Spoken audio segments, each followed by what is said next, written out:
Já parou para pensar que a música que toca o dia inteiro na sua casa, na rua, no carro, no celular pode estar moldando o jeito que você pensa, sente e age sem que você perceba? O funk e o sertanejo não são só trilhas sonoras, são mensageiros invisíveis que repetem a todo instante histórias, valores e verdades que acabam virando a nossa própria realidade. Mas o que exatamente essas músicas estão dizendo e qual o preço dessa repetição constante? É hora de ouvir o que ninguém quer contar. Você já percebeu como as músicas que escutamos todos os dias parecem estar em todo lugar? Não importa onde você vá, no ônibus, na festa, nas redes sociais, o funk e o sertanejo estão sempre ali, e quando as mesmas frases, os mesmos temas. Mas o que será que está por trás dessa repetição incessante e por que essas músicas dominam tanto nosso cotidiano? Será que elas são apenas entretenimento ou será que carregam mensagens muito mais profundas que influenciam a forma de como pensamos, sentimos e até agimos? E principalmente, qual é o impacto real disso tudo na nossa vida e na nossa sociedade? Cuidado com a música que o governo dá às pessoas, porque música é padrão vibratório puro. E ela tem uma capacidade de sintonizar com o padrão vibratório dela. Em algum momento, diante de uma dificuldade da vida, a sua consciência vai correr para aquele padrão vibratório que ela tem afinidade.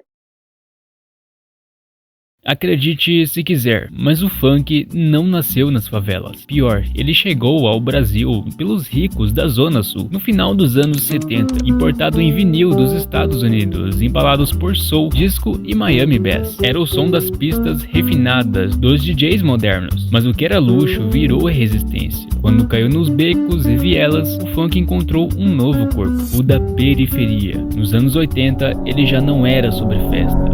Era grito, era denúncia, era sexo, era dor. Os bailes funk se tornaram um único espaço de liberdade num país que silenciava as favelas com chumbo e esquecimento. O DJ Marlboro eletrificou as caixas e a batida virou símbolo de identidade. Marginalizado pela elite, o funk resistiu porque era necessário, porque onde não havia futuro, ele oferecia microfone. Onde não havia esperança, ele oferecia pau.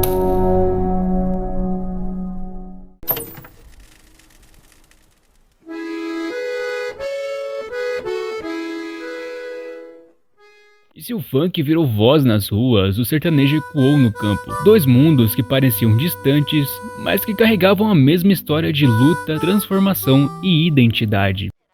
Terra linda de grandes riquezas, viva a natureza da nossa nação. Enquanto o funk brotava do concreto das favelas, o sertanejo florescia nas estradas poeirentas do interior. Um som que nasceu da simplicidade da viola, das modas que contavam amores e perdas, da vida que insiste em continuar. Assim como o funk, o sertanejo também se reinventou, trocou o chapéu pela produção de estúdio, a festa de boteco pelas arenas lotadas, a raiz pelo espetáculo. Hoje, ambos disputam espaço, refletem a alma do Brasil e no meio do brilho e do sucesso, enfrentam o desafio de não perder a essência de que os fez nascer. Você pode até dizer que não presta atenção, que só ouve por ouvir, que é só uma batida, só um som de fundo, mas o teu cérebro não pensa assim. Esta música pauleira tem um ritmo chamado anapéstico, que é contraditório aos ritmos biológicos, e já tem feito experiência com plantas submetidas. Primeira música clássica, elas verdes, viçosas, depois botaram o rock. A bichinha não aguentou a curtição, tá murcha, tá lá. Na pecuária também adotaram esse Na sistema. pecuária, para a produção de leite das vacas, se botar um rock pauleiro, o dono da vaca vai ficar pobre. A ciência mostra que aquilo que se repete, mesmo sem perceber, começa a se enraizar dentro de você. Não é psicológico, é físico, é químico, é biológico. A exposição constante a mensagens, mesmo subliminares, altera conexões neurais, muda a forma de como você sente, interpreta e reage ao mundo. Um estudo com adolescentes mostrou que apenas ouvir músicas com letras altamente sexualizadas foi o suficiente para modificar o comportamento deles. Eles passaram a se envolver mais cedo em relações, a se expor mais e a tomar decisões impulsivas. E tudo isso só por causa da trilha sonora da rotina. Não teve palestras letra não teve discurso, não teve influência direta, só teve música, só teve repetição e ela fez o trabalho sujo sozinha. Outro experimento, conduzido com adultos, foi ainda mais direto. Pegaram 2 grupos e expuseram um deles a músicas com letras violentas. E de novo, nenhuma imagem, nenhum estímulo visual, só letra e batida. Ao final, esse grupo apresentava níveis de agressividade significativamente mais altos. E não era algo subjetivo, era mensurável. As pessoas saíam mais tensas, mais hostis, mais reativas. Bastou a repetição de palavras carregadas de violência para acender alguma coisa ali dentro. Como disse o psicólogo Craig Anderson, da Low State University, mesmo uma breve exposição a músicas com letras agressivas pode aumentar a acessibilidade de pensamentos agressivos. E isso já é o suficiente para mudar o comportamento da pessoa, ainda que ela nem perceba. Não é achismo, é ciência comportamental. Repetição molda e molda em silêncio.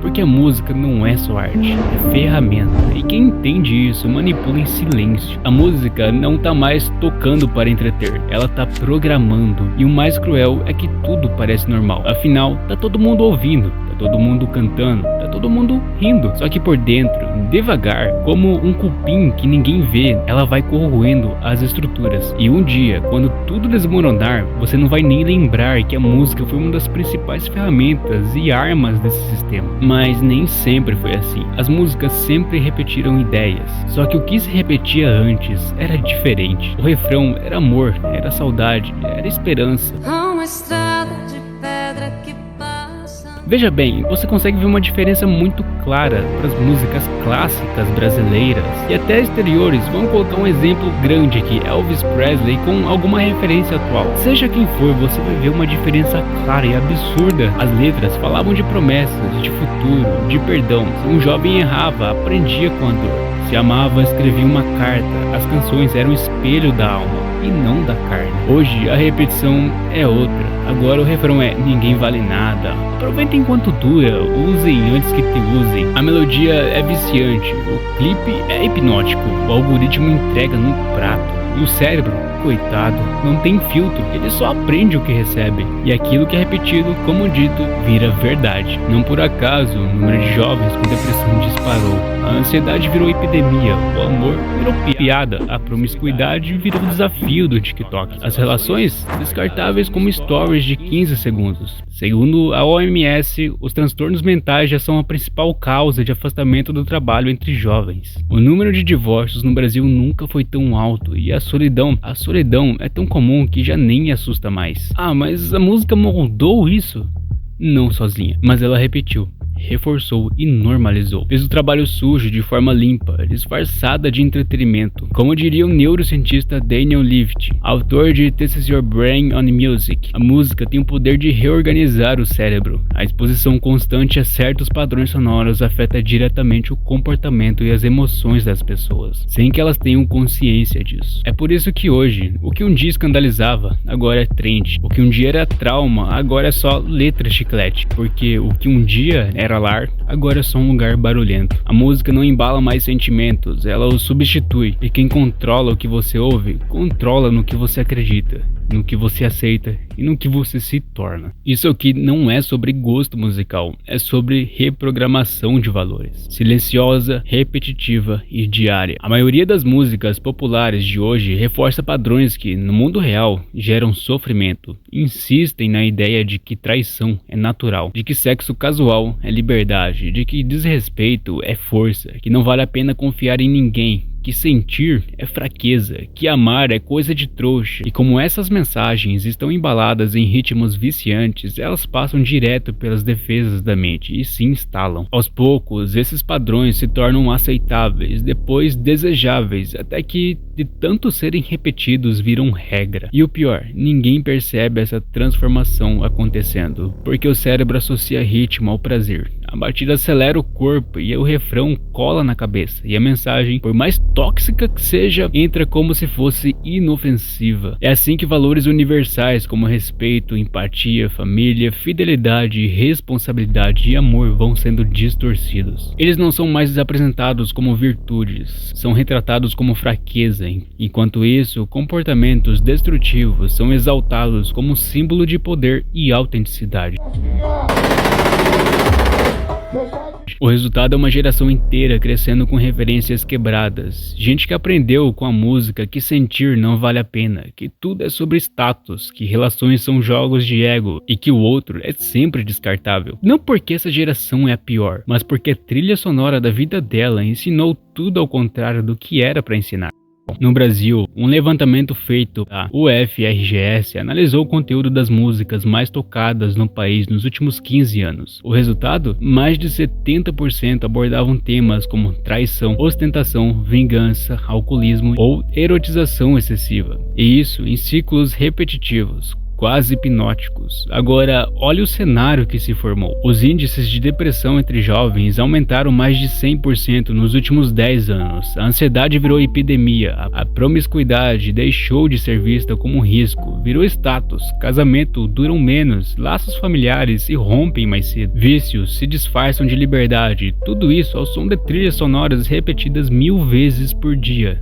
Desde cedo, todos os dias. Você pode achar exagero, tá tudo bem, mas eu acredito que quando a repetição começa na infância, atravessa a adolescência e molda a fase adulta, não é coincidência. É programação de longo prazo. E o mais cruel é que ninguém percebe, porque tá todo mundo anestesiado pelo ritmo, pelo vício do beat, pela sensação momentânea de prazer. Eu acredito que o fato de você achar esse vídeo errado, isso por si só, é uma prova viva de que você foi seduzida por esse sistema. O clipe do funkeiro Uruan, que muitos consideram artista, por exemplo, chega a ser saudado por muitos como símbolo de resistência, de cultura marginalizada, o mesmo sendo uma apologia explícita ao crime. Isso reforça o núcleo do problema. Repetição constante mais prazer musical gera normalização de valores disfuncionais. Enquanto isso, o sistema lucra. Os algoritmos priorizam o que engaja. As gravadoras promovem quem repete o padrão. As plataformas monetizam e viralizam. O público consome anestesiado e a cultura se degrada à sombra de hits e likes. Aos poucos, nos acostumamos com a ideia de que sentir prazer é mais importante que pensar, que curtir é mais urgente do que questionar, que dançar é mais confortável do que resistir. O prazer tomou conta da cabeça das pessoas. Eu falo um pouco sobre o prazer ser o impulso para a maioria dos brasileiros que estão no SPC. Fiz um vídeo exclusivo só para isso. Se você quiser dar uma olhada, vai estar passando nos cards. Mas o que todo mundo acha é que dançar é mais confortável do que resistir. O brasileiro é assim, mas toda cultura tem um preço. E quando a arte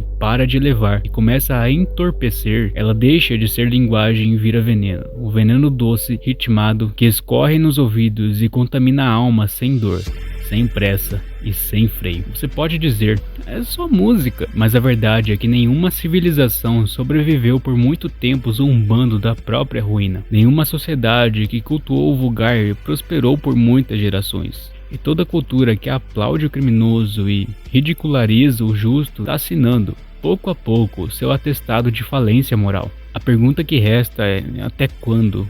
Até quando vamos permitir que a música que deveria nos unir seja usada para nos emburrecer? Até quando vamos achar graça do que está destruindo a base das famílias, a identidade das crianças e o futuro de uma geração inteira? A culpa não é do ritmo, nem da favela, nem do campo, e não é do artista. A culpa é de um sistema que sabe que quanto menos você pensa, mais fácil é te controlar. Então talvez o silêncio, aquele silêncio que a gente evita a todo custo, seja a única saída. O silêncio que faz pensar, o silêncio que faz acordar, porque às vezes a maior rebeldia é parar e ouvir o que realmente está sendo dito.